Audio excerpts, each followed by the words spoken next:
The following podcast is taken from a live broadcast on Inspire FM. Catch a creative vibe on the Urban Cube with Sister Shemiza.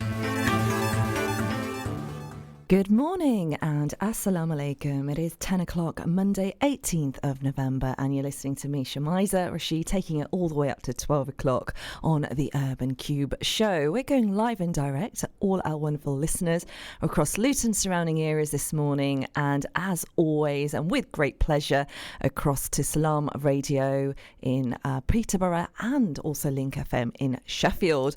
I hope you're well, guys. I hope you've had a fantastic weekend and an absolutely great start to the week, inshallah. It's Monday, it's the first day of the week, and as always, a great pleasure to be in your company, sharing with you some great conversations with absolutely fantastic guests. And those guests are speaking to me all the way from the north and the south this morning. Now, you can catch the conversations live on Facebook Live as well. Do go onto the Inspire FM Facebook page and you can catch the conversation there. Leave any comments if you'd like to have some interaction with the show. Now, today's show is, as always, full of trailblazers making a difference in their work spaces. Now, mashallah, today I'm joined by an international risk management consultant, mashallah, who will be talking to me about his journey in the world of business, and I'm absolutely excited to speak to him about one amazing opportunity that he had as he held the post of a senior risk management consultant on the world-renowned Masjid Al-Haram in Makkah, mashallah.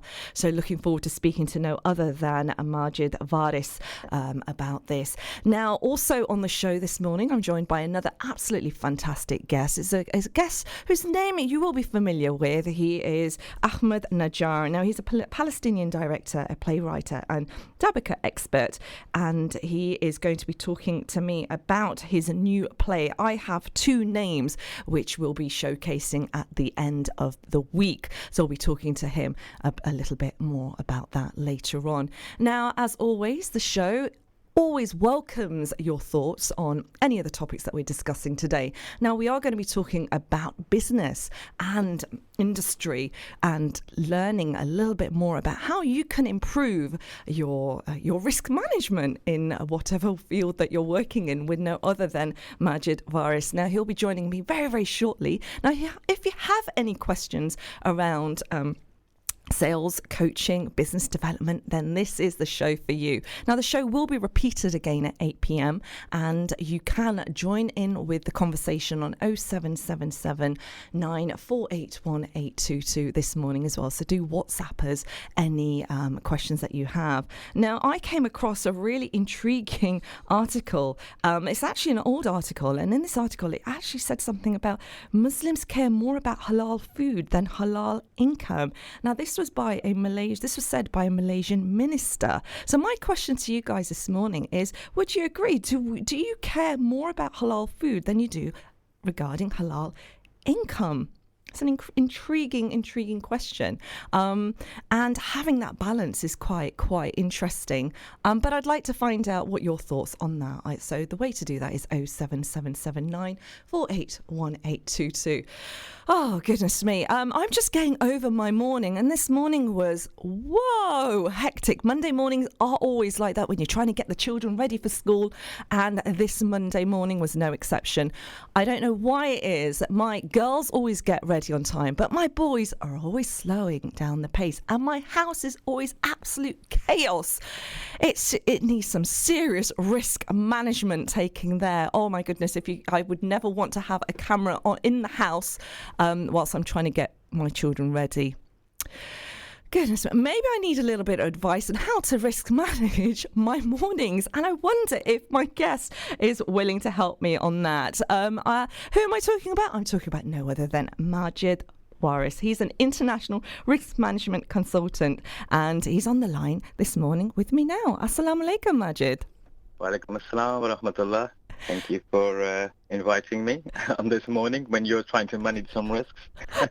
You're the perfect guest this morning, Majid, to kind of get me through this risk management of getting the children ready for school. And you're a father yourself, bless you. So what was your morning like this morning, getting the children to school? You know what? It was quite calm. They say that I have a saying that the best way to manage risks is to transfer them onto someone else. So I had my better half managing those risks for me. So the best way is not to take the risks at all. So I didn't take the risks this morning.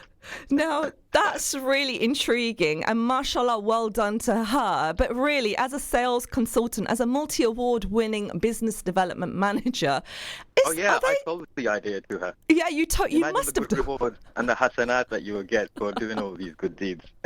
Bless you, bless you. Now, risk management, I'm sure our listeners will be quite curious and like, what is that? And how did you end up becoming an internationally renowned risk management consultant? Oh, well, that's a very broad question. Risks exist in all sorts of forms in our general lives, our personal lives, our business practices. And risk management is basically managing those risks and working in ways in which we can try and reduce risks or work in ways which we're overcoming those risks to achieve better outcomes. There could be all sorts of risks. It could be related to financial risk. There could be health and safety, environmental, construction. It could be all sorts of risks. So that's, in a nutshell, what risk management is about. Mm-hmm. Now, business presently, or setting up businesses or expanding, seems to be quite a risky situation, or a space to be in at the moment, especially with Brexit. Is this an industry now that you are kind of doing exceptionally well in trying to advise and guide people and how they can best keep their businesses afloat in the present climate? Well, you know what? It varies between different industries. If you have an industry which is product-based and you're selling tangible products, and you're involved in the importing and exporting of goods, then obviously that's going to have a different kind of an impact on you in comparison to someone who's selling services. So if you're in a service-based industry, it could be compliance, legal, accounting, finance, human resources, that kind of stuff. Even then, when we look at compliance-based industries, some of our legal system is influenced, if not all, by the European regulations, which we are a part of because we are part of the EU. Because of the way our legal system is designed, we have to adopt, as the UK currently, laws which are passed through Europe into our native countries as members of the EU. So they will somewhat be influenced now and have an impact on us possibly later on if the UK decides not to keep certain laws or amend on them. And it's a whole complex discussion to be had just on that topic alone. Of course. But in a nutshell, yes, some businesses will be affected more than others, but some businesses may thrive on it because it presents itself an opportunity. There are times when we had these financial crises in the last couple of decades, ups and downs, and people found opportunities within those situations, and some people found that they were going to be left stranded or in more difficult situations. Look at the way the likes of Aldi and Lidl have performed. Because of these financial crises, people have wanted to save their money and not spend so much of their savings because of the uncertainties, and they've thrived on that. They've multiplied more than any other retail store in that regard. That reminds me, I've got my shopping list all ready, so I'll be taking a visit. But there are other retail stores, people, that you can go to. That is not the only one. Just doing a bit of a disclaimer there. Folks, if you've just tuned in, it is 9 minutes past 10. You're listening to The Urban Cube with me, Shemiza, taking it all the way up to 12 o'clock this morning. And on the line right now, live, I'm speaking to no other than Managing Director of an international risk management consultancy based in the UK. It's no other than Majid Waris. Now, Majid is a graduate in law. He has a certified project management practitioner NLP qualification. Gosh, that sounds quite fancy. He's an all-qualified trainer, international HSE consultant, international speaker, and also a director and host at Pathway to Grow. Now, his work is recognised internationally in the realms of risk management, and mashallah, he held the post of a senior risk management consultant and strategic manager on the world-renowned Masjid Al-Haram in Mecca. Wow. Well, what an experience, Majid, from doing law to then moving on to obviously your risk management consultancy, but ending up in Masjid Al-Haram. How did you manage to get a tender like that? You know, that this could, I should write a book on this probably, because of how it all went about. And there's so many things to be discussed on this. But just to keep it short for you, I actually got a call asking me and inviting me to consider this project. It wasn't something that I tendered for. And what really goes to show is, irrespective of all the other stuff, that sometimes it's the smallest things you do in business which have a compound effect. I remember I was driving to London to see my sister, and my eldest sister lives in London, and I got a call asking me about working on this project, and they were quite elusive about it. They weren't very transparent about exactly what the project was. I guessed it because I'd already been to Saudi a couple of times. By this time, I'd already been for Hajj and Umrah, and it was bizarre how they actually got to find out about me. And some people, you know, they underestimate or they downplay the smaller things or the efforts that you put in to get your business out there. At the beginning stages, I remember putting my business on a free listing website, and it just so happens they got my details from that site. Considering they could have got it from anywhere else. Could I interrupt you there? Free listing site on the web. What is that exactly? Well, these are sites where you can list your business as a service provider, or just generally you're like get your pages, and you get the BT phone book, and you can get Google. You know, you can put your site on and Google, register your business with Google or Yahoo, and all the other free sites. So where you don't have to pay to list your business, that's basically a free listing. And when you're new in business, you're obviously wanting to be very cost effective with your marketing strategies. So what I did, I looked for all the places where I could actually get my business listed. If anything, back in them days, because of the way Google worked and the algorithms worked and the way the SEO worked, it was a good idea to have sites linked with each other. It may not be the case right now, but the more sites you have linked with each other, the better it was for your search engine optimization and being seen. And I'm going back around 10 years ago. So that's what I mean by free listings. Anywhere you can list your business or make sure your business is present without having to pay anything. And that's quite a smart move, though, isn't it? It's being quite aware of what's out there, and this is something that you would advise to potential startup companies or businesses to do something like that. Every startup company, and this is something I mention every time I do have a class or a session where I am training startup businesses. As part of your marketing strategy, you should always look to put your business in places where you don't have to pay for anything anyway. What harm can it do? You're not paying anything. If anything, you just never know what can transpire from there. I mean, you contacted me on Facebook, if you think about it, and it's not an advertising platform per se, but I use it as such because I utilize it the best way I can to get my branding, my personal brand out there. I post personal stuff as well as business stuff, but I mix things up. And it's just a site where, you know, yes, some would argue that there is a cost related to using any social media, given how much data we part with. Of course. But Well, I would suggest, yeah, definitely. By all means, go and find out every site where you can be seen without having to pay anything. And actually, one of the first activities we do in marketing as business owners, as startup companies. Mm.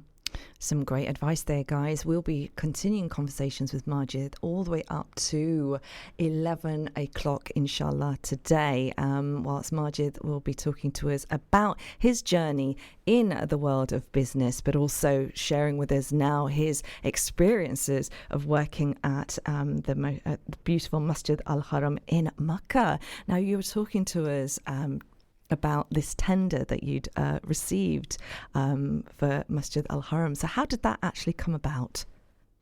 You know, in the Masjid Al-Haram, you had 52,000 laborers alone. And these were people from all over the world, predominantly from third world countries or developing countries. So you had a high volume of workforce, or percentage of workforce, doing the manual labor from places like Pakistan, India, Bangladesh, Sri Lanka, Indonesia, because they all have to be Muslims as well, because of the restrictions. I think we've just lost Majid on the line there. Inshallah, we'll reconnect his call very, very shortly. Folks, if you've just tuned in, you are listening to the Urban Cube, and I have great pleasure in speaking to Majid Waris on the line this morning. Now, Majid is a managing director of an international risk management consultancy based in the UK. He's a graduate in law. He's also a multi-award winning business development trainer, coach and mentor with almost 2 decades of experience in selling and training sales professionals in both business to consumer and business to business markets, and has won numerous accolades for his record-breaking performances. Now, this on today's show, we're hoping that speaking to Majid will inspire any potential startup companies and also an opportunity for you guys to get in touch with us if you've got any advice and guidance that you'd like to ask about your business and how to improve your business with Majid. So if you'd like to contact us on 07779 481 822. Now, another question that we're asking you guys this morning is, it's an article that the Malaysian minister I read about saying that Muslims care more about halal food than halal income. Is that something that you would agree with? If so, or disagree with, contact us on 07779 481 822. And this is a question that I'll be asking Majid as well. Now, Majid is back on the line. Assalamu alaikum, Majid. Wa alaikum assalam. We didn't manage that risk properly, did we? No. Hey, that's a good one there. So the risk management of when the call drops, it is live radio, people. And I've got the perfect guest to get me through the show this morning. Now, Majid, coming back to Masjid Al-Haram and the opportunity to actually be able to work on a project in the most gracious and most beautiful, holiest places that for a Muslim, that must be, oh my goodness, what an experience. You know what? I still pinch myself to this very day to kind of understand that it was me who actually did that. I still, I just can't find the words to express my gratitude to the Almighty. Coming back to your question, how, what I was doing, how I got there. Yeah. As I was explaining, that there was a large workforce from many different countries. They needed a consultant to come on board to take on a role where they could advise the king's representative. What the king had done is formed a technical committee, mostly consisting of scholars and professors from the Al-Qura University. At the same time, you had the principal contractors who were in charge of the actual building work. You had the project directors, you had the civil defense force, as well as the brigadiers and generals within the civil defense force and the deputy prince of Mecca. So the job for me was to liaise with all these senior stakeholders and advise on initiatives and interventions to reduce and reduce any incident or accident, but at the same time increase the safety performance record. So it was a mammoth task if you think about it, because what people don't realize is that the Haram project wasn't just of the masjid itself. Masjid al-Haram was just one part of the Haram expansion. What it also consisted of, because it wasn't just the masjid in Mecca and the Haram of Mecca, but it's also the Haram of Medina as well, the Masjid al-Nabawi. Wow. Now, the Masjid al-Nabawi expansion is actually planned to be 8 times bigger than the Masjid Haram in Mecca. Wow. But in Mecca alone, you have the expansion of the masjid. You have the construction of 4 security high-rises. Each one security high-rise would probably be a project on its own in countries like this. You had 4 of them. You'd have the central utility complex, which is the world's largest remote powering station, which feeds the air conditioning through tunnels for the Haram itself. You had 600-bed hospital. You had 2 bus stations, metro stations, ring roads, bridges and tunnels. So there was a lot involved. It was a multi-site operation. It wasn't just the masjid itself. Sounds so overwhelming. How do you kind of, get your head round a project like this? You must have had a team behind you, and it wasn't all left for you to kind of manage. No, of course. So we had one consultant here in the UK who was very experienced. I took along one of my own consultants from my local neck of the woods, and we also had a consultant from Lebanon. We formed a team. I was the strategic manager of the team, and we worked together. But here's the beauty of it. When you have a lean model and you have interventions which are really innovative in making things happen, they do happen, but you have to have faith in yourself and faith in what you're about to do. And yes, it's quite ironic, we are in one of the places which are pivotal to faith, but having faith in yourself is also a big requirement in what Mashallah. You're about to embark upon something. So many lives, because this was the only, if you think about it, this is the world's largest construction project and the only project in the world where it's live construction work going on with pilgrims walking through it in Goodness the millions. Me. Wow. Wow. So if you imagine the risk rating of a project like this, it was sky high. So the experience from working in the most holiest place for Muslims, what a privilege that must have been for you. Alhamdulillah. How did that impact you and as a Muslim? Were you always somebody that was quite strong in faith prior to going? Did you see any changes in your viewpoint as you as a person, the world around you, and your faith? Well, I was brought up in a practicing family as a child. I'd been through my own journey, and then I returned back to the more practicing elements when I was in my 20s. We all go out and explore the world, and sometimes we forget. We need reminding of certain things. For me, there was always the adab, the respect element for such places. Because it's the way I was always brought up, and because of my own research prior to working there, even for when I went for Hajj and Umrah. But whilst I was there, it did confirm some thoughts in my mind, and these are usually related to the social elements of being a Muslim.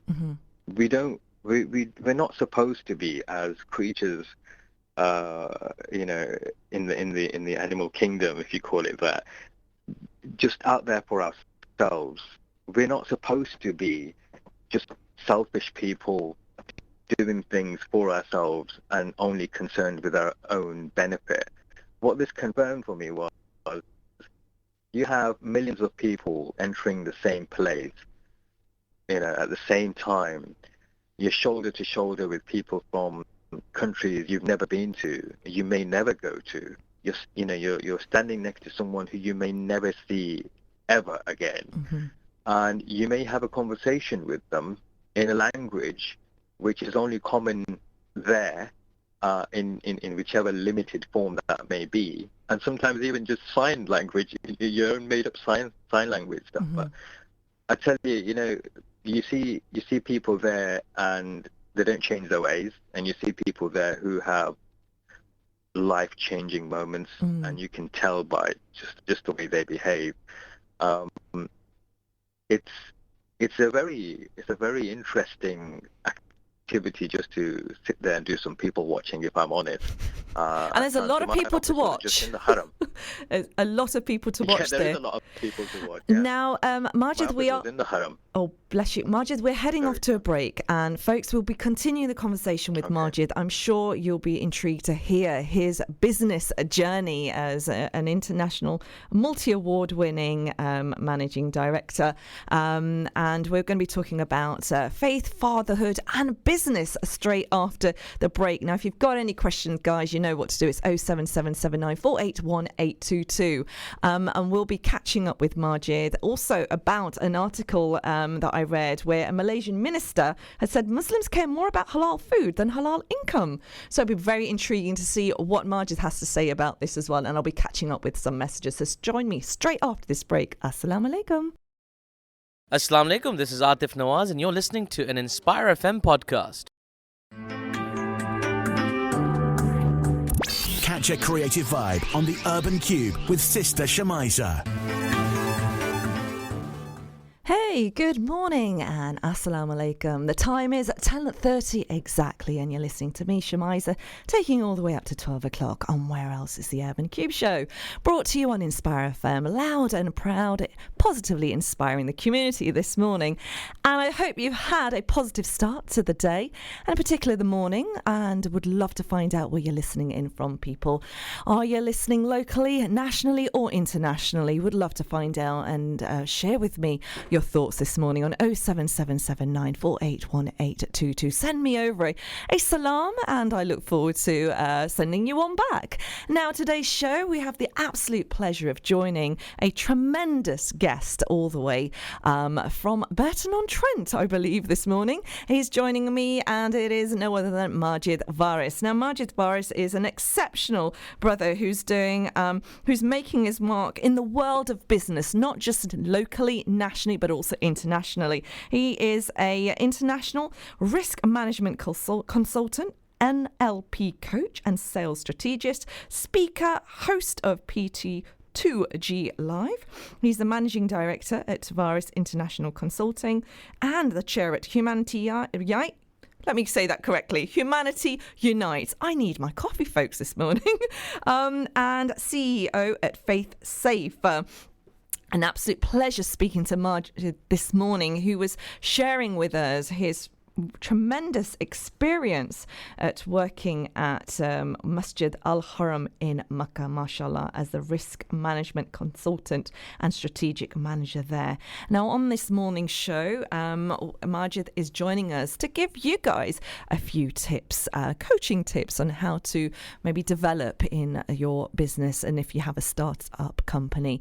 Now, interestingly, we're seeing more and more companies folding, and we're seeing the retail industry closing shops and opening more online. A very, very interesting business, the way businesses are being, as for consumers, it's very, very interesting to observe how our spending habits and shopping habits have changed. And I'm looking forward to speaking to Majid a little bit more about ways to kind of possibly improve our outlook on the business world. Now, Majid is on the line this morning, and it's an absolute pleasure to have him joining us and sharing his thoughts. Assalamu alaikum, Majid. Wa alaikum assalam.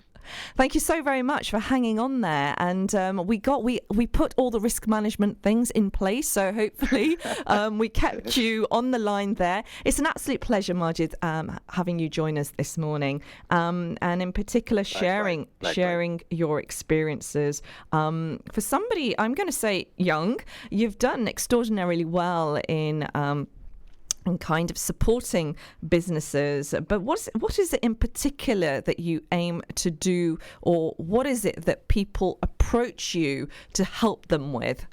Various different things. I think from a startup perspective, new businesses want to get out there. They want to be known. They want to know what the best way of getting sales are in, what they want to know how to convert their sales better. And these are usually the primary objectives for new businesses. They want to get their money rolling in. They want to get their product services out there. They want to get to know people. They want people to get to know them. You see, there was a time when we would say it's not about what you know, but who you know. But today, it's not actually the case. It's not even restricted to who you know, but more importantly, who knows you. Gosh, okay. Because you may know a lot of people, but not many people may know you. And with platforms like social media platforms out there, which are able to give you the leverage that's required to run a business, there's no excuses. You know, if you're wanting to be getting out there, if you want to get the brand out there, whatever you're selling, whatever business model you have, then you have the tools at your fingertips. It's a matter of tapping into them and making the most of them whilst managing them at the same time. So it's all... These are the most common things from a startup point of view, yeah. So it's all about the branding? Well, I would say it's about the branding, but I wouldn't say it's all about the branding. We have different facets of business which we need to focus on and have synergy with holistically. We have to take a holistic approach, because if we just focus on branding, we may neglect another element of the business. If we focus on just selling, we may neglect another element of the business. I mean, people sometimes use the terms marketing, sales, branding, advertising quite synonymously, but they are actually very separate disciplines. And understanding that sometimes requires self-development. And one thing I would, if there's one tip that I would say to the audience to really focus on, is investing in yourselves. Invest in yourselves to understand the difference between all the different things that happen in business, and then understand which ones you're likely to do yourself, which ones you can get away with doing yourselves at the beginning, and then which ones really should be outsourced to someone who knows what they're doing. Because we're not, as business owners, you know, at the beginning, we are the accountant, we are the advertising agency, we are the branding people, we are the face of the business, we are everything. We might even be the web designers at the beginning, because we might not have the budget to build a website or pay someone to build a really good website. But there are now tools available which can help to do that. Back in my days, there wasn't that facility or that luxury to get these things without paying something. So where there is a need to pay someone to do something, do it. Really, it pays off. It's an investment, and it's an investment in yourself to understand how to run your business. Without understanding that, you know, it's going to be a long haul road, and it's going to be a struggle. So investing in yourself is key. So it's not just investing in your business, it's also investing in your interpersonal skills as well. You are your business. You are your business, aren't you? So when you invest in your business, why won't you invest in yourself?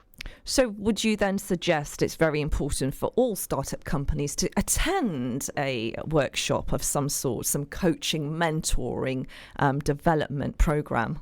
Well, yeah, definitely. You see, when I say invest in yourself, it doesn't have to always translate to monetary investment or financial investment. It could be investment of time. It could be investment of effort.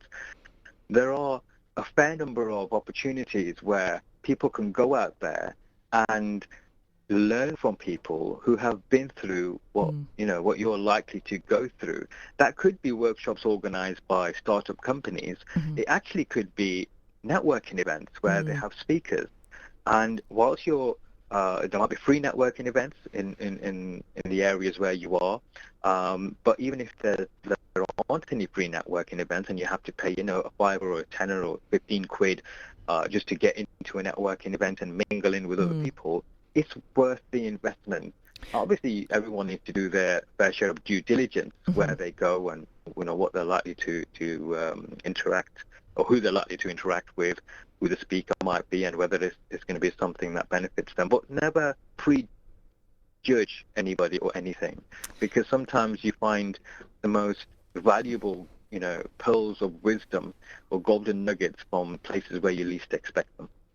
Now, you spoke of due diligence. So how does one actually differentiate from, say, a maverick coach to somebody that has a success rate and actually does help to create change?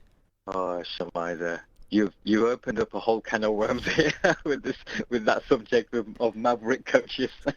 It seems to be the bane of a lot of people's lives at the moment. There seems to be an influx of coaches. You pick up a stone and a coach comes out of it, as the saying goes. You see, coaching is an industry which isn't regulated. Right. So anyone can, in theory, call themselves a coach. They can put a backstory to it, say, I did this and I did that. The question is, what are the results that they've brought with them? Anyone can then argue, if we were to play the devil's advocate, anyone can then argue, well, look, we all start from somewhere. New coaches will not have any proven results because they've not had anyone to work with, right? So give them an opportunity and they'll build on that. The problem is, going back to the conversation of investing in yourself, I would say when you're doing your due diligence, have a look at the background of the coach, find out what they have achieved in the past. Ask them if they've coached people before. Look for testimonials. Check to see if they've got any certifications. Now, I'm not saying that certifications are mandatory to be a good coach. I coached for many years without having a formal certification. But again, I'll link it back to investing in yourself. If you know as a business that you're likely to be asked for something which will give you an advantage in getting clients, why will you not get that something? If I'm, as a consultant, as a risk management consultant, if I know that some of my clients will be asking me for training services, although I may be an exceptional trainer, until I have a certain certificate, which could be, I don't know, even the old Petals course that they used to do, why would I not get that if it opens the doors with other opportunities? Why would I be stingy and miserly in getting myself that certificate? But that certificate and invest in themselves. Yeah, like you said, coaches need to invest in themselves to get because you're also about learning and developing your skills to make it a more successful session with these individuals, because it's a competitive industry even for a coach. Absolutely. What was it that actually made you want to do this line of work, Majid? Because you were a law graduate to begin with. Yeah. Well, you see, I come from a family background where my father passed away when I was 14 years old. I always had a lot of responsibilities from a very young age. And when I went out to do my legal practice course, I got a place for the College of Law, which is a renowned place where you could do the LPC to qualify as a solicitor. On your journey to qualify as a solicitor. I didn't want to take out any loans because back in them days, we didn't come from a well-off family. My father had always either run a shop or he was a manual labourer in this country. So I didn't have the financial backing as some people might. And I didn't want to take a loan out. I also had the responsibility of a couple of sisters, and I also had a brother who was still single at the time. And so in time, they had to be wed and had to heavily contribute towards their journeys in life.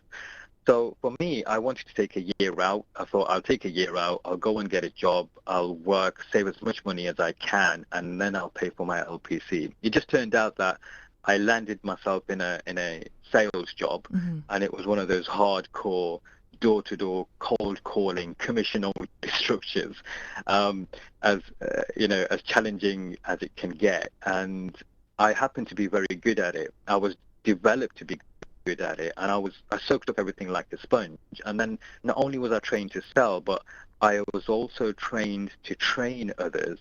Then I was trained to coach those trainers into training others. Then I was coached to mentor those trainers to develop them into coaches. So there's like a hierarchical system here. Eventually, for a number of years, I broke the national records in number of sales as an individual, as a group, as a team, and then even as an office when I had my own office in Manchester. So for a number of years, I was the top performing office with several other offices below me as the manager, and that's how I actually got into the coaching industry, because I realized that I had a way of transferring information and inspiring people to do better for themselves in a way which my colleagues weren't able to do. So I nurtured that, and I would say I'm still on a learning journey. I don't think anyone's ever 100% complete. So Majid, yeah, could I just ask you then, what was it? I mean, sales is a cutthroat industry. It's dog eat dog. You know, it's all about results. It's all about the monetary gain, and people are put under a lot of pressure to make sure they hit their targets. So why, you know, you come across as quite a softly spoken, quite amiable, and somebody, you know, from listening to you, I feel that you smile when you speak. So what is it are those the things that kind of put you ahead of everybody else in the sales industry?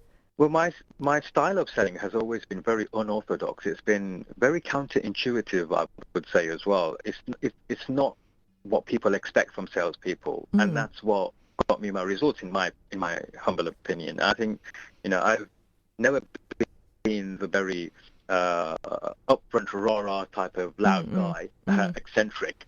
So for me, it was having to utilize my own skills and make them work for me. Whatever I did in life, it had to work, because I didn't have a basic income in the sales role, and neither did I even have any paid jobs. Other than around 6 to 9 months of my whole working life, I've always been self-employed. I've always been an independent contractor, never had a basic salary. So what I did had to work. So for me, you're right, I may not come across as your typical salesperson, but because there are now these what would you say, stereotypical images and views of salespeople, what they're supposed to be like. And because I wasn't that, maybe is what that got me through. And that's basically what I teach when I train people in the art of selling. It's the art of asking intelligent questions. Most people do a lot of talking when they're trying to sell something. My style is quite the opposite. They go by the 50-50 rule, or they say the 2-1 ratio. God's given us 2 ears and 1 gob for a reason. You know, we use it in that ratio. But I would go far as to say use the Pareto principle of the 80-20 rule. You know, you listen for 80% of the time and only speak for the 20%. But that 20% you use to speak should only be used either to build credibility and trust, a connection, or ask the right question. So essentially, for me, sales isn't about convincing your prospect. It's about coaching them. And you coach people by not giving them the answer, but asking them the right question so they form the answer themselves, which is the solution that they're going to buy into, which is you. Do you think this has an Islamic connection in any way? Because Islamically, we should be sort of holding back and really thinking before we speak and observing the way we communicate. Good question. Well, etiquettes do form a large part of our communication strategy, even in an Islamic concept, in an Islamic way.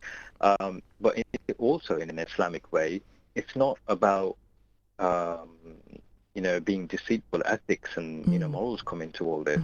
And when we talk on that subject, yes, ideally you should allow people the mental space to make decisions for themselves rather than force them with decisions. And it's interesting, because when we talk about things from an Islamic perspective, you realize that a lot of what we do can be changed or can be improved upon to become aligned with the Islamic perspective. And sometimes we might already be doing it, but if we're not already doing it with that intention, we don't get that same reward. If we do it with that intention, we get more of a reward. Now, ethics and business, or being more ethically Islamic, in Muslim businesses, is quite an interesting topic for the show this morning, because I was quite taken aback by an article by the Malaysian minister who says that Muslims care more about halal food than halal income. Would you agree with that statement, Majid? Yes, wholeheartedly. You see, I'll give you an example here. I visit a lot of different businesses, and sometimes I visit faith-based institutions like Masajid and Madaris. And one of the common things that I come across is people. These are Islamic establishments, right?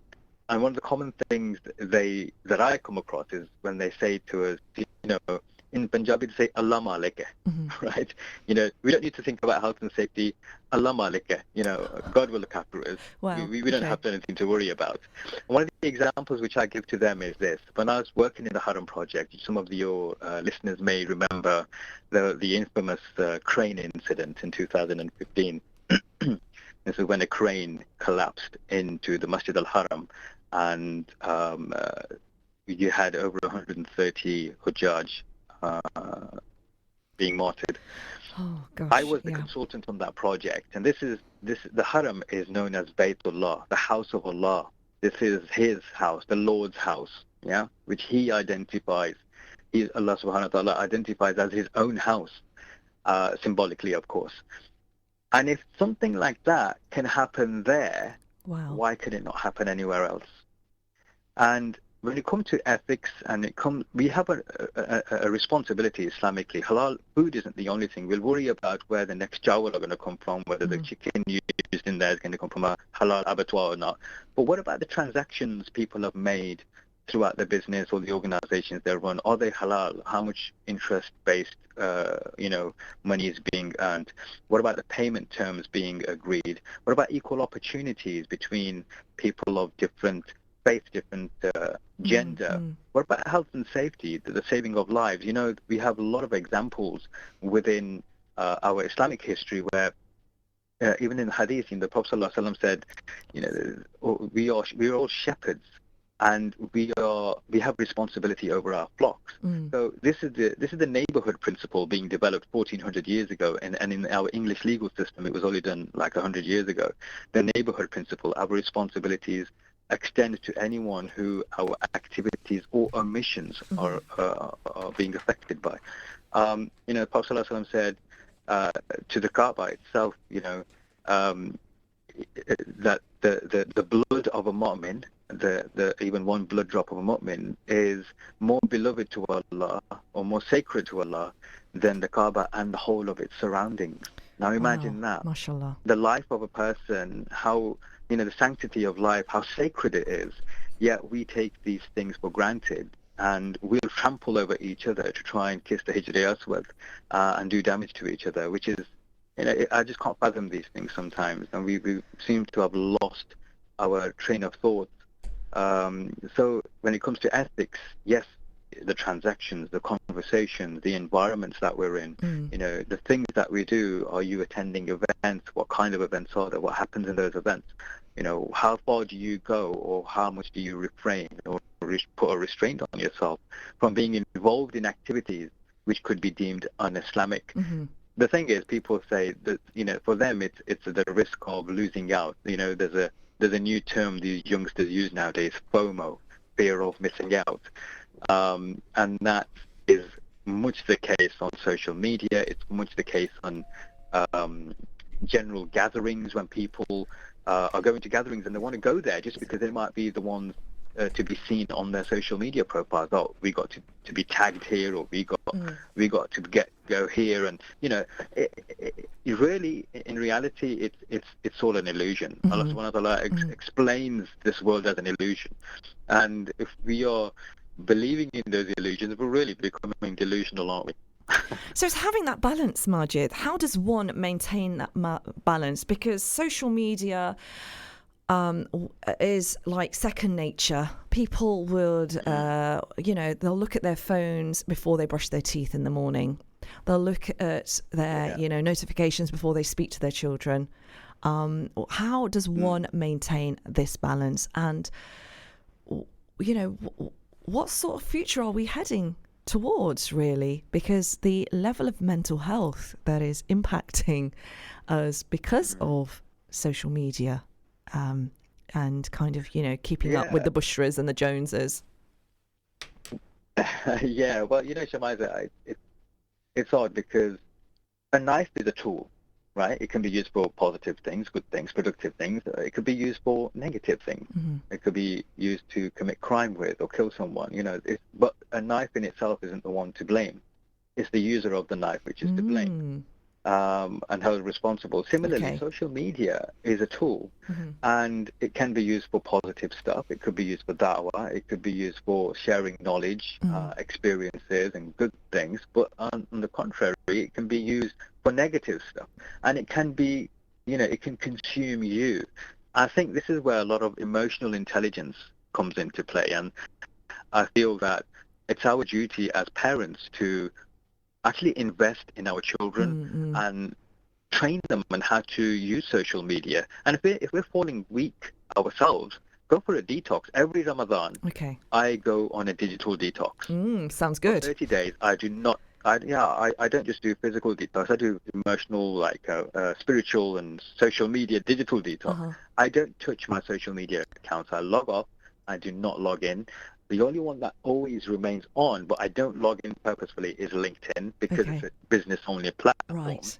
And if I have any inquiries through there, I will respond to it. But although I use Facebook quite heavily for business, I log off Facebook, Instagram, Twitter. That's it. They're off. Majid, Majid, we're heading off to a break. Now, I have a question to ask you.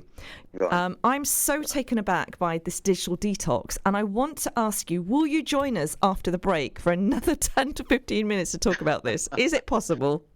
Yeah, go on then. Fantastic. Folks, we are going to be speaking to Majid because I'm sure you're curious to find out a little bit more about this digital detox that he's talking about, and also discussing his role as a father as well, and how he's able to manage faith amongst his children in the so we're going to be heading off to a break, folks. Do not go away. Grab yourself a cuppa if you like.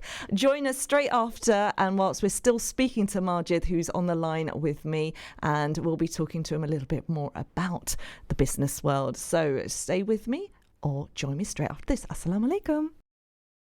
You're listening to an Inspire FM podcast, making available our popular programs from our daily broadcast on Inspire FM.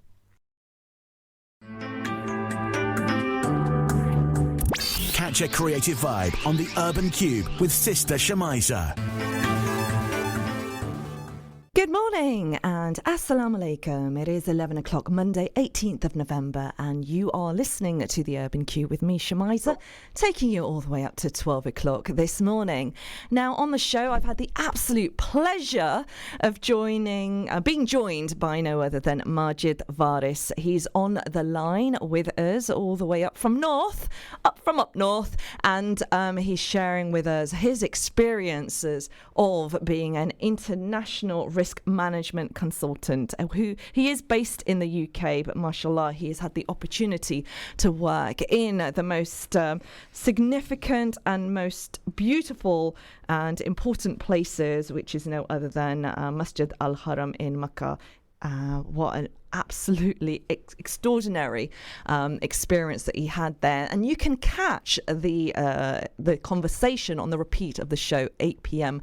this evening. Now, Majid is not just an international risk management consultant, he's also a multi-award winning business development trainer, coach and mentor with almost 2 decades of experience in selling and training sales professionals in both business to consumer and business to business markets, and he's won numerous accolades for his record-breaking performances.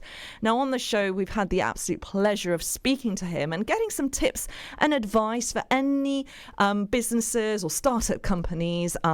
So it's been quite tremendous. Now, if you have any questions, guys, you know what to do. You can contact us on 07779 481 822. Now, I've had Brother Asif messages asking us, who is this brother? Alhamdulillah. Assalamu alaikum, Brother Asif. His name is Majid Waris, and he's on the line right now.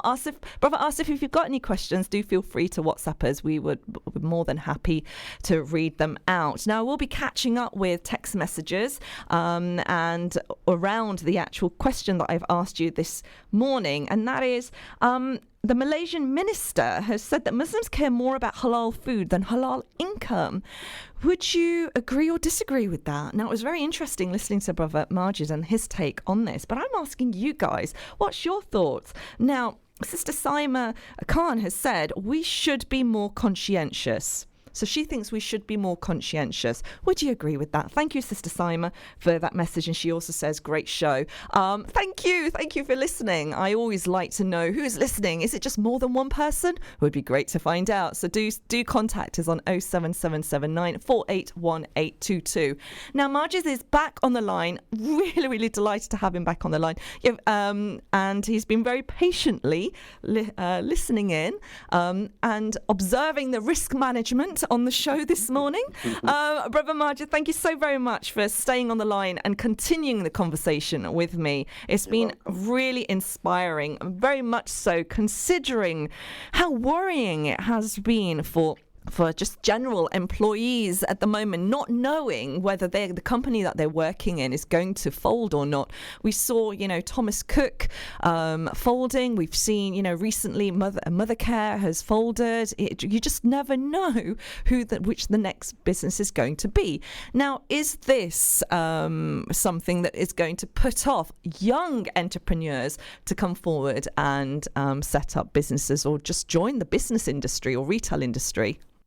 Sometimes we find opportunities in negative situations, and that's what I would advise anyone thinking about going into business. First, to go out and do some market research. Go and find out the industry you're wanting to work in. How is it likely to be impacted by your presence? And the number one thing to focus on is what value are you going to be providing to your service users or consumers? Because you can go out and start a business in anything, but if you're not sure about what value you're providing, people talk about USPs and unique selling points. That's all well and good, but it only lasts so long. You see, look at the industry of how we listen to things like lectures or nasheeds and stuff like that. Back in the days, you would hear the beautiful recitation of the Quran on even before the radio came out. You had LPs, right? From LPs we got cassettes, and from cassettes we ended up having CDs, and from CDs we've now turned all digital. These are all the things and innovations which have disrupted the market. And if we've not gone on, found ourselves to be joining or embracing these changes, we're not going to be successful for very long. So when people hear about these negative situations, they should at least form a mindset that, okay, if this is going to happen, what opportunities are presented? Have a look at the opportunities which are presented from every situation, which could be perceived as negative, but there could be positives surrounding it, which other people aren't looking at. And I would say, don't always listen to what you hear on the media, because a lot of media sometimes, by that I don't mean you, Shemiza. I was going to interject there. Folks, listen to Inspire FM. Don't listen to him. Let me premise this by saying this, it doesn't include you, but per se. But generally, when you hear negative news on the media, it's selling, right? Because controversy and negative stuff usually sells well. Yeah, bad news sells papers. It's exactly. So I would say do your own independent research rather than just always relying on other people's opinions. Because even Islamically, the concept of taqleed, which is blind following, is not permissible. So follow that. Now, social media following and likes, Instagram likes and kind of branding is the big thing. And a lot of young people seem to just get on the bandwagon and use that as a measure of success. I want to ask you about millennials and coaching them, because research is suggesting that because of social media and this, always looking down on a phone, where young people are not able to kind of develop their positive or be able to read faces, and reading a face is so part of selling, right? Interpersonal skills, that they are a market that's actually this is a generation that is not going to be able to successfully communicate or build businesses. Hi, can you hear me, Majid? I think the call might have dropped. Folks, we are speaking to Majid Waris, who is a international risk management consultant. He has been kind enough to actually join the show from 10 o'clock all the way up to 11:30, sharing with us some great tips, especially for startup companies. He is a multi-award business development trainer, coach, and mentor with almost 2 decades of experience in selling and training sales professionals in both business to consumer and business to business markets, and has won numerous accolades for his record-breaking performances. Now, Majid, it's been quite tremendous speaking to you about the journey that you've had in the world of risk management and business development training. Now, the question I had for you before you disappeared for a cup of tea, it seems, is the millennials. Caffeine withdrawal. Sorry. Oh, bless you. So it's about millennials and lack of communication, or their level of communication. It's an industry. I've read research suggesting that industry values are quite worried, and rightly so. There are a lot of complexities which are affecting the millennials, and they say that people of my age who were born in the 70s. I'm not so sure about you, Shemiza, but we were the last people we would be the last people to remember what life was like without the internet, before the internet really took off. I remember the days we used to go to the libraries to do research, and then when we got CDs with the Britannica, I think wow. It was, encyclopedia on the PC, it was like, wow, we've got books in our home, or we've got information at our fingertips. Today, everybody wants everything instantaneously. They want things with quick results. They want shortcuts. They're not willing to fail and get back up again. I can't stereotype and say that's the case with everybody, because there will be some people who do. But there seems to be more of a case of rewarding people just for taking part, rather than achieving something of significance or something meaningful. And there are, we can be very critical of a lot of systematic things which have been implemented within the education system, within the world in general. But one thing that I am very fearful of is how in the future our kids might become big softies. They're not able to take, real negative situations and, work through or plow through some adversities, because they give up quite quickly. That's interesting. They're mollycoddled, right? In the school system, spoon-fed, even at home. Parents are cutting corners when it comes to kind of discipline, because of the way that, children have rights. That's fairly so. But parents are kind of losing rights too. If a child is whinging, let's just say, take a toddler, for example, it's easy to just hand them a phone or an iPad and say, there you go, and keep them entertained. Gosh, yes. Isn't it? It's so easy. We can't... How damaging is that? Extremely so. And I want to ask you, as you're a father, mashallah, of how many children? 5. Mashallah, 5 children. So how do you balance fatherhood and this influence of sort of, the apps, really? I try to spend as much time as possible personally myself with them. I mean, when I'm out of the country or when I'm out of town, it's not so easy, but I dedicate certain segments of my week specifically for my kids. And we do things together. We'll go swimming, we'll go and play badminton. Even if we're at home watching something, it will be something educational, something historic. I give them, things to play with, which aren't your traditional digital things, like, whiteboard. I'll give them whiteboard and markers. We'll play hangman, for example. Cool. We'll play finders keepers, and the traditional old school type of activities. Which what the kids in the 70s used to do, right? Yeah, exactly.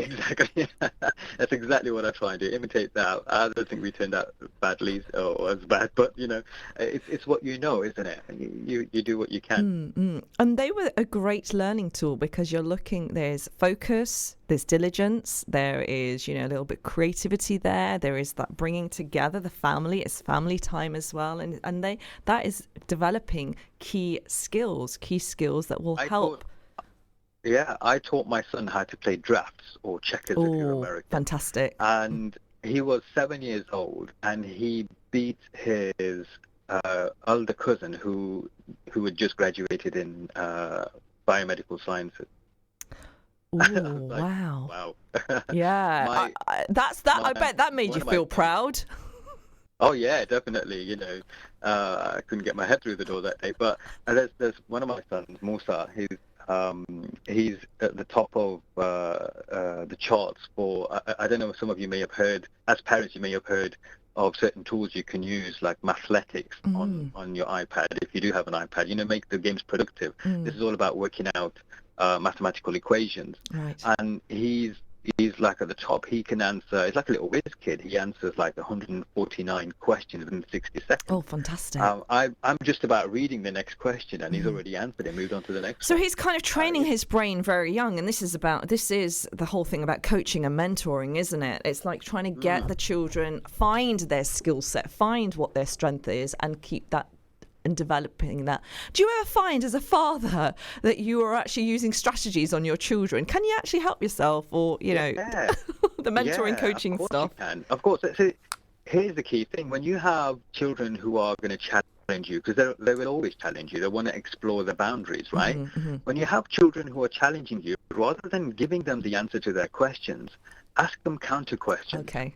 Get them to explore the answers, and inshallah, if you ask the right question, you will get an answer which befits you and gets the results at the end of the day. Wow. And then that if they get the answer, it means that they've taken ownership of the answer and they've accepted it. If you give them the answer, they can always challenge it and not agree, but they've derived to the answer. And as long as you've asked the right question, and there is a strategy to put into place on how to ask the right questions, then what you're essentially doing is you're coaching them rather than convincing them, as I was saying about sales. So the sales comes into this, whether you use them on your parents, your children, your partners, or your in-laws. I'm not taking responsibility. I'm just going to put that disclaimer out there for you. What I want to ask you is, do you ever find yourself that, your family is saying, do you know what, Majid? Chub garja. That's your sales pitch. Leave it out, mate. All the time. Actually, it's... actually, you know what? Some people do, but not very often. Okay. These are people who aren't like within my close circles. Right. But they do that because they know that I'll get to the root of the problems or the challenges that they have expressed, and they just want to hold on to them. Some people have a habit of finding a problem for every solution. Okay. You know what I mean? So those kinds of people will always tell me, "Do around it." But one thing that you're not leaving out is your work in the community, mashallah. You work in the heart Humanity of Unite. Humanity Unites. Tell us a little bit more about this work that you do. Well, it's another initiative I get my children involved with. Mashallah. It's a charity to help the homeless people of our local area. It was initially the idea was concepted by a couple of my friends whilst I was still working in Saudi. When I came back, they wanted me to come on board, and they suggested we do it more regularly rather than just over Christmas and New Year holidays. So we decided to bridge the gaps within the community where the homeless people didn't have, or the rough sleepers didn't have anywhere to go during the week to get hot meals. So we initiated that. My son actually came up with the name. I designed the logo, so it happened to be a bit of a family affair. But my friends who are really now taking the lead on this, it's again putting it into place the right people, and I'm blessed we have a really solid team who really run those events when I'm not even there, and they are I can't even take credit for it myself anymore. It's them guys who are leading the way, but it's something that I would always want to be associated to and get the kids involved.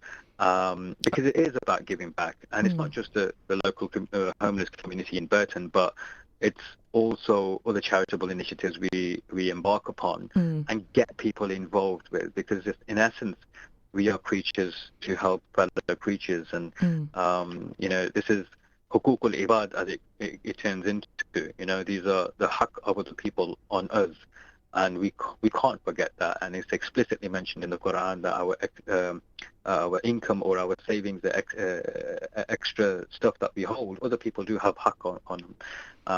Whether we try and mask that with any other justification or not is a totally different thing. But in reality, everyone has haq on us in different ways. Any people who we have any kind of interactions with. And the interactions and the haq that other people have on us are not just with the Muslim community in Burton. This is the wider community that your children are supporting. Hukukul ibad is not referring to Muslims alone. It's every single person. In fact, the people who we feed and look after, homeless people, we give them free haircuts, clothing, tents, the meals. None of them, in fact, only one recently is a Muslim. They're all non-Muslim. MashaAllah.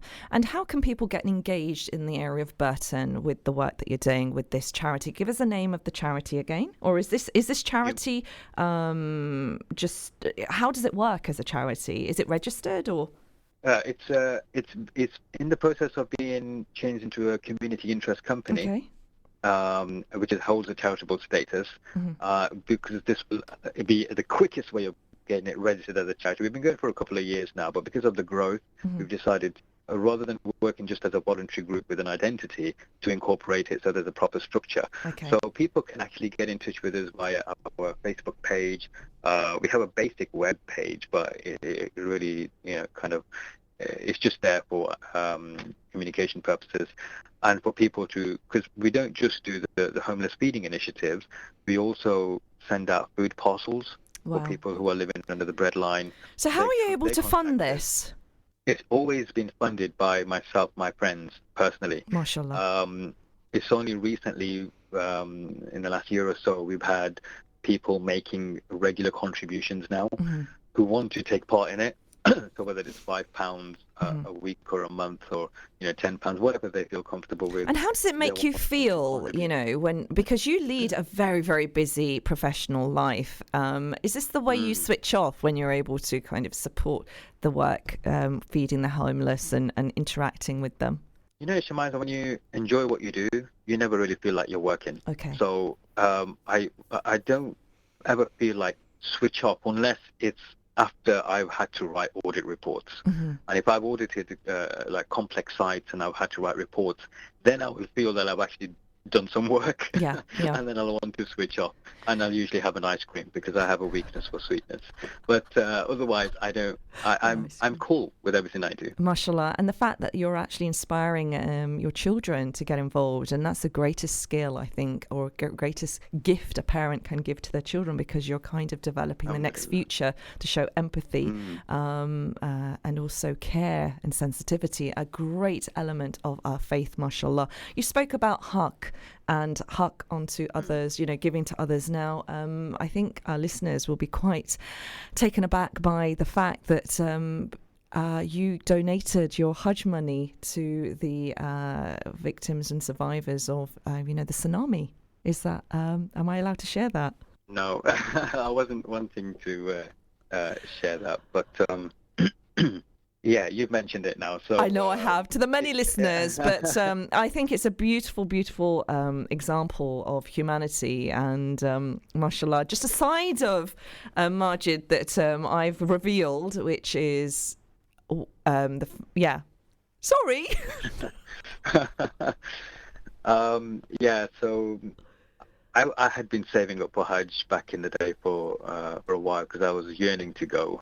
And at the time when the tsunami took place, it was just heart-wrenching. I couldn't just kind of sit there with knowing that I had surplus cash in the account and not do anything. So I donated my Hajj funds, to all of it, to the tsunami victims.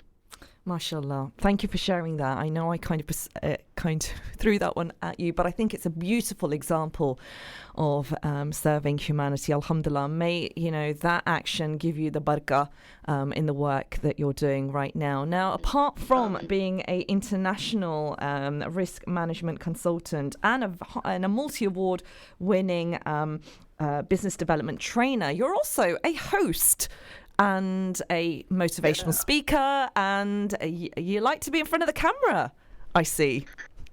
I get succumbed into it more than anything else. I do, yes. I host a segment called P2G Live, which is a part of Pathway to Grow. So we invite prominent business people, subject specialists into the studio, and we record conversation very much like what you and I are doing right now, but it's on camera. That goes out on places like LinkedIn, Instagram, YouTube, Facebook.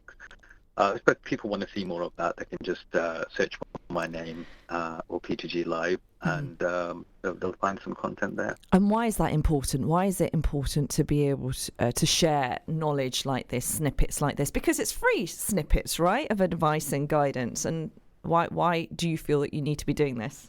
Well, we can not do it, and it's not going to affect anyone, in a detrimental way from our side. But by doing it, you have the chance of growing together. So one of the taglines we have for Pathway to Grow is network, learn, and grow.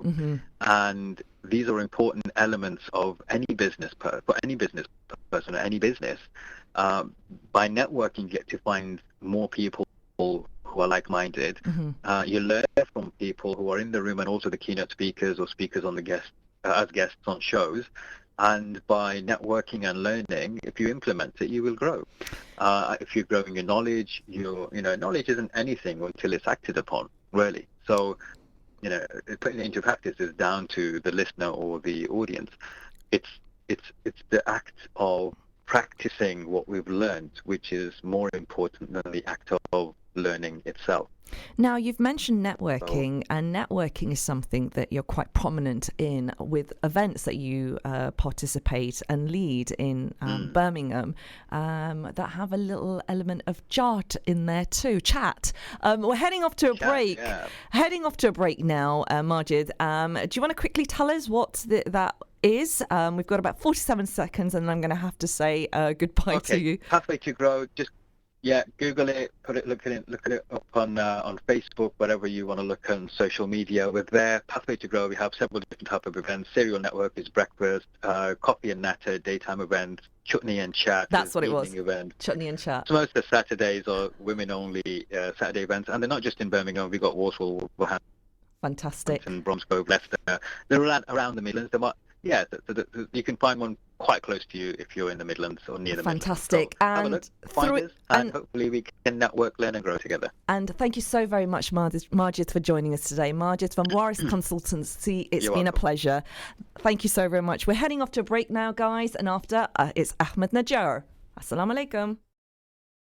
Assalamu alaikum, this is Ahmed Najar. Listen to Inspire FM shows in your time by heading over to inspirefm.org or listen on Apple Podcasts or Spotify.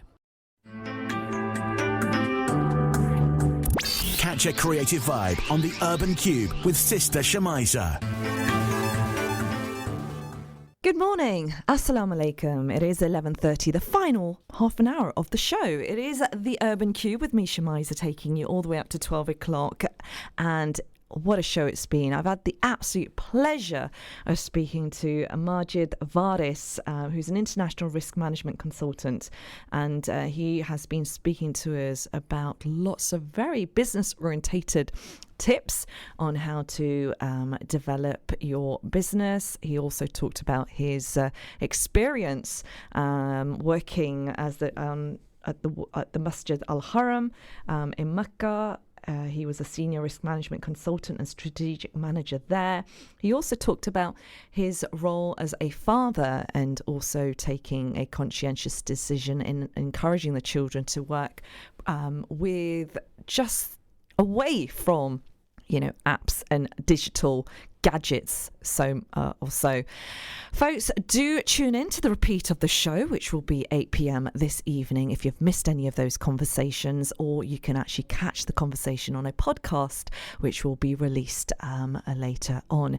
Now, from business to theatre, I'm joined by no other than another remarkable guest who've had the absolute pleasure of joining me earlier, in the past. He is a Palestinian director, a playwright, and a dabke expert. He's written and directed several productions. He's the co-founder and artistic director of Al Zatouna Dance Troupe, where he danced in most of the productions with European tours. Ahmed has taken the Al Zatouna in tours across Europe.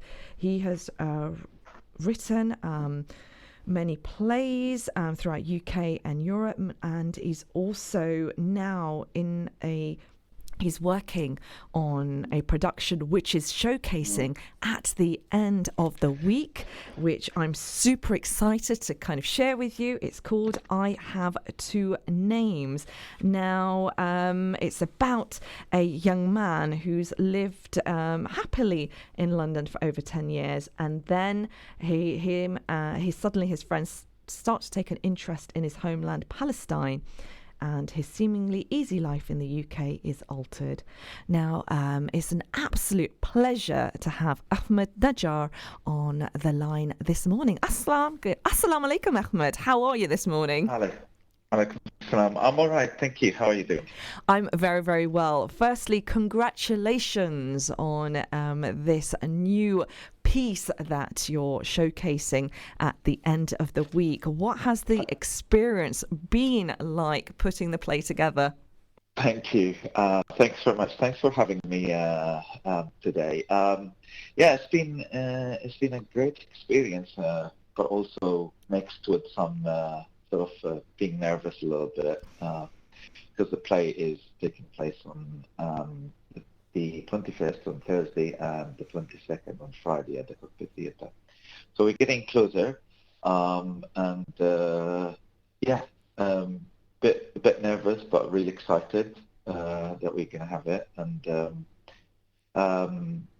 the cast are all very, very excited. The team all very excited that we're going to have it. We're looking forward to it.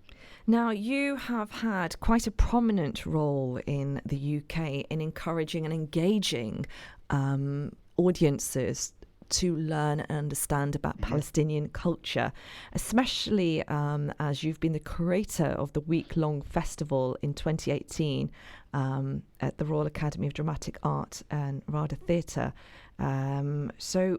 Why is it important for you, Ahmed, to use your passion for dance and theatre and culture, especially your Palestinian background, to kind of engage and educate audiences in the UK? I think it's important that we give the UK population, if you like, an alternative access to Palestine. And in general to the Middle East and to the Muslim world as well. So we just see and notice that the mainstream media is not really all very positive about that part of the world, and we want to, from our point of view, we want to show the real Palestine, and we want to share this great culture. Many great stories and great inspirations that come from Palestine with the population of the UK, basically. So that's why it's really important to me is to bring the positivity from that region, to bring also the real Palestine to the UK. Now, your dance company, or the Al Zatouna Dance Theatre Company, is an artful mix of dabika, contemporary dance, and theatre performed to which you're so passionate about showcasing. Tell us a little bit about Dabika. What is that? Have I pronounced that correctly? And how does that link to the Palestinian culture? I was about to say Pakistani culture then. I meant Palestinian culture. Sorry. Yeah, no, it's fine. Yeah, well, there's a lot of similarities between the Pakistani and Palestinian culture, so that's all right. I think Dabka is a very traditional Palestinian dance, but also it is not just Palestinian. It comes from the Middle East, and if we want to be more precise, it comes from the Mediterranean countries. So inside you see a similar form of Dabka in Turkey and Greece, and some other Mediterranean countries. They might call it differently, but the form of it is very, very similar, which is stomping. And so this style of dance has existed for thousands of years. But it kind of evolved, and particularly for the Palestinians, it has evolved quite dramatically in a way, because the Palestinians have used this dance is to emphasize their identity and to their identity and culture, because their dance is part of their culture and their identity. So it's been used to express resistance and protest and identity. Although the original form of it is to dance for happy occasions. But in Palestine, it's evolved into many different fronts, really. So you see the Palestinians as they're protesting, they dance this particular dance as they expressing feelings, identities, belonging is by using this dance. So it's become an extremely important part of the Palestinian struggle.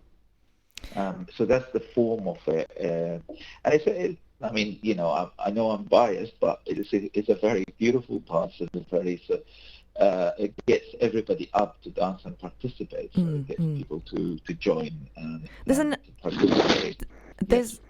There is an element of empowerment, and it's quite powerful. You talked about resistance and coming together and solidarity in the movements, and it's quite significant, I believe, in your play as well. And the play that we're talking about is I Have Two Names. Folks, if you've just tuned in, it's 11:38 and you're listening to Shemiza, that's me, on the Urban Cube show, and I'm joined by Palestinian director, playwright and Dabika expert Ahmed Najar. Now, Ahmed is talking to me about a fabulous play that he's written called I Have Two Names, which is going to be premiered very, very shortly. Now, this play explores the identity of a young man. Ahmed, tell us a little bit more about what we can expect in this play, I Have Two Names, and will it include Dabika? I Have Two Names. You definitely would expect some dancing, and that can mixed with contemporary dance. So the base of the dance that you will see will be that, but with some mixed with some contemporary dance. You will see also a lot of acting. So it's got a lot of text as well, and so you would. It is a play that emotionally charged with a lot of different emotions, really, and it talks about a young Palestinian man who lived almost half of his life in the UK, and he's well integrated, and but he finds it very difficult. He has this sort of nagging feeling that he wants to go back home to Palestine to visit, but because he's Palestinian, can't go to Palestine, and so we're highlighting the irony of it. And also we're talking about, you'll see that there's a struggle of integration, which is highlighting the issue whether we would be able to integrate better within our surroundings if we are in touch with our roots, or if we are not in touch with our roots. So which one is really better for integrating? If you're still in touch with your roots, would you be able to integrate better within your surroundings, or would it be more difficult for you? It's a poignant question, which many of us with dual nationalities, or our heritage comes from, say, Southeast Asia or out of the UK, we're always questioning. Will we ever find the answers? I think this is a very good question. And I think if you want to see what the answer is, you have to come to the play.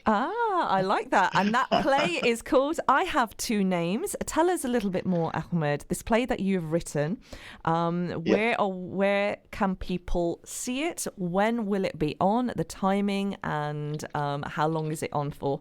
It's going to be for 2 nights at the Cockpit Theatre, which is in London, and it will be on the 21st and the 22nd of November, so this Thursday and Friday, and it will start at 7:30. Inshallah. Make sure to come. And how can people access tickets if they want to go? Just go to the Cockpit Theatre website, and it's there on their website. You can access the website and get a ticket from there. We also have a page that called Al Zaytuna Dance Theatre, that you can see the details there. If you search for it, it's Al Zaytuna, which means in English an olive. Al Zaytuna means an olive. So if you forget, just remember an olive and see what it means in Arabic. And I like the fact that you mentioned olive, a very significant symbolism for Palestine. And Al Zaytuna, does Al Zaytuna mean olive? What does it mean? Yes, Al Zaytuna means an olive. Yeah, Al Zaytuna. See, I learned something today. Yeah. Now, something that I recall speaking to Alia Al-Zubi about, and also it was the play The Shroud. Which was part of the Palestinian, I think, was it the Arts and Literature Festival? There was a festival a couple of years ago. And now I can't recall whether I spoke to yourself or whether I spoke to Ahmed Masood about the play The Shroud. I think it must have been Ahmed Masood. Ahmed Masood. He's the writer and director of that play, The Shroud Maker. And The Shroud Maker was so poignant. And this play was about, I believe, an elderly lady who had the most successful business in Palestine, and that was shroud making, and that was guaranteed work. And the story around her shroud making was so poignant. Oh my goodness. And it was a very, very powerful play. Very powerful play. And definitely. This play really did resonate quite deep. The significance, the nuances, the fact it was very clever, but very raw and very real. Yeah. The fact that the only thing we can guarantee is death, and the fact that this wonderful woman went through many generations of her life, seeing the increasing numbers of deaths of young and old, and the fact that she was creating the shrouds for them, it was extraordinary. And what was quite extraordinary was the way the stage was set, and the material used in this play. I wanted to, do you know what? It's gone off from the top of my head. And the lady that's actually created those shrouds is another significant creative in London, and her work is remarkable. Do you remember the name? Sorry, I've just completely gone off tangent now. The lady that actually created the shrouds themselves in the play. Okay. I am not sure. I think her name be Dina or Dima. I'm not. Yes, yes, it is. Yes, it is. You're correct. Yes. And so I want to ask you the actual setting of the stage, the layout of the stage. Is there any significant symbolism? How have you done that? What can we expect as an audience? The stage, actually, the stage is very simple because the play is actually based in London. So as I mentioned before, it's talking about somebody who lives in London, and it's going to be a cafe scene. So this is the setting of the stage, pretty much.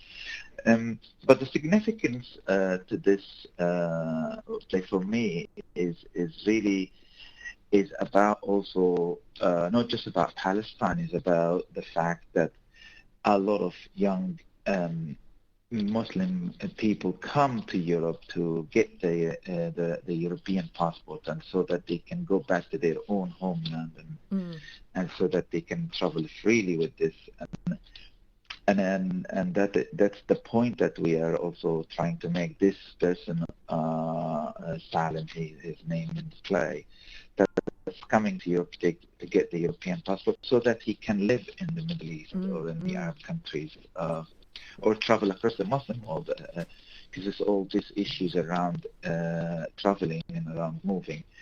So it is in a way that we see this a lot at daily basis, that people come here for this purpose, and then once the real reason actually they don't want to leave their own countries is always some reason that pushes them out there. And then we're looking into they are looking into solutions, how they can still be in touch with their roots and culture, but yet have the freedom of moving and traveling. And I think lately I've been noticing and seeing a lot of young artists focusing on these sort of issues, and we see the revolutions in the Middle East, and the rejection of all this sort of imposing governments and regimes, and imposing on people, and they're trying to liberate sort of themselves and try to be something else, and look for run after their dreams, and sort of look for a better life. And so that's an attempt really to highlight this issue.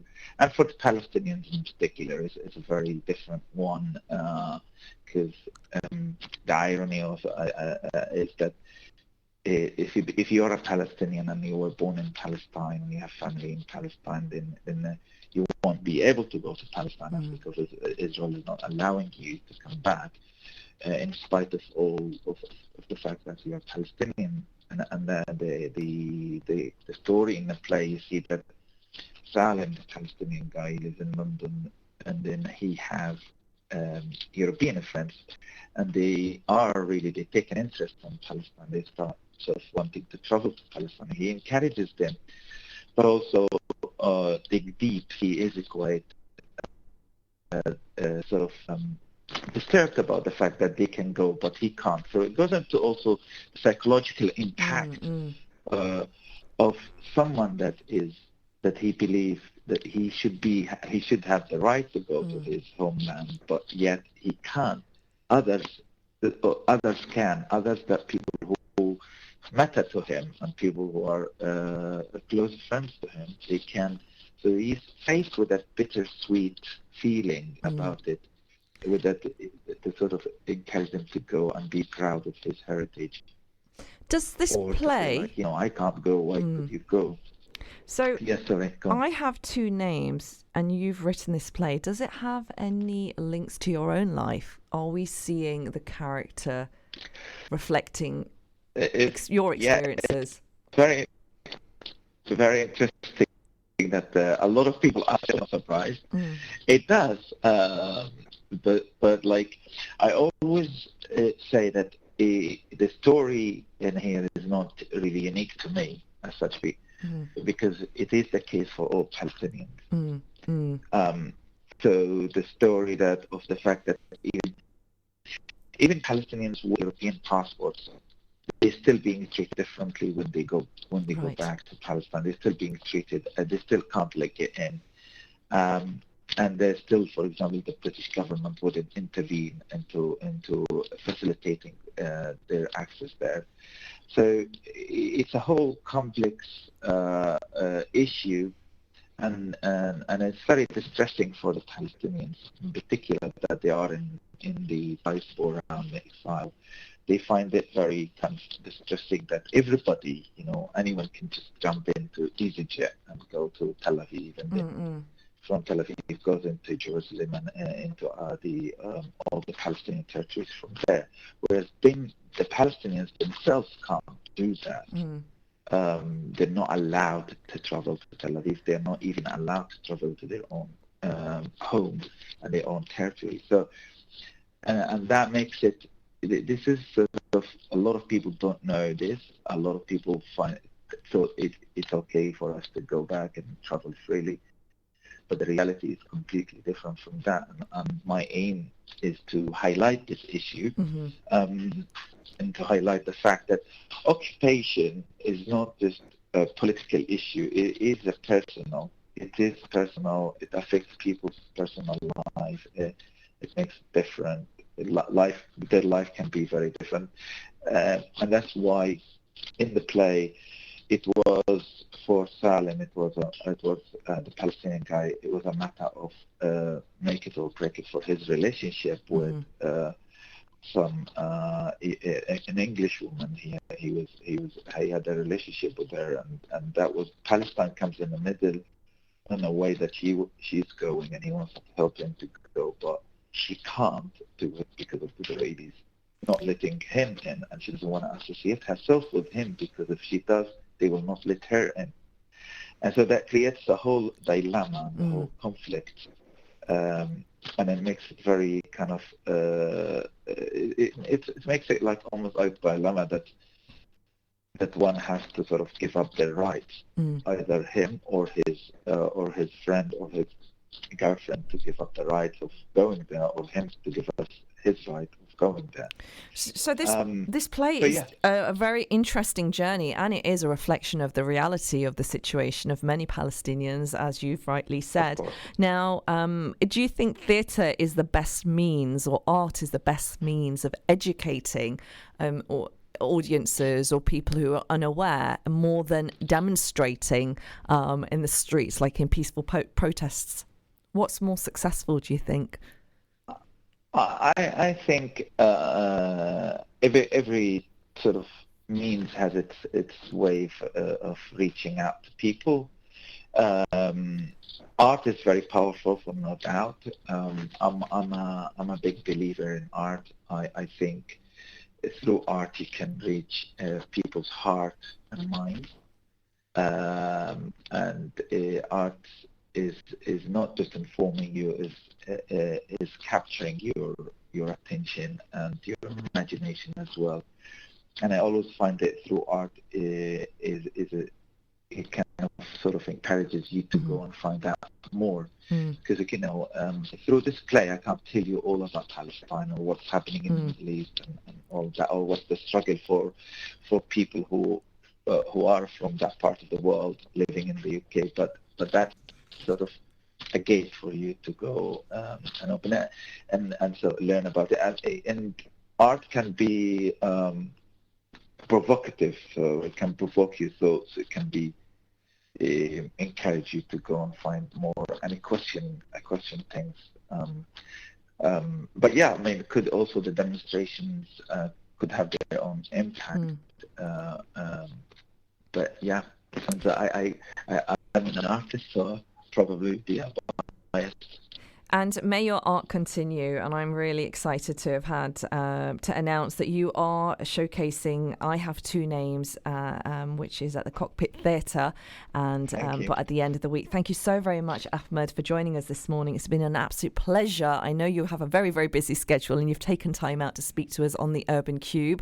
And good luck with the play, which is showcasing Thursday and Friday of this week at the Cockpit Theatre, and it's called I Have Two Names. So thank you so very much, Ahmed. Thank you very much. Thank you. That was Ahmed Najar, who is the writer of I Have Two Names, which will be showcasing at the Cockpit Theatre on the end of the week, Thursday and Friday, at Gate 4th Street, London. Folks, thank you for tuning in. Repeat is 8 p.m. And from me, Assalamu alaikum. Thank you for listening to our podcast. We stream our daily broadcast on inspirefm.org. You'll find all our daily updates on our social media at Inspire FM Luton.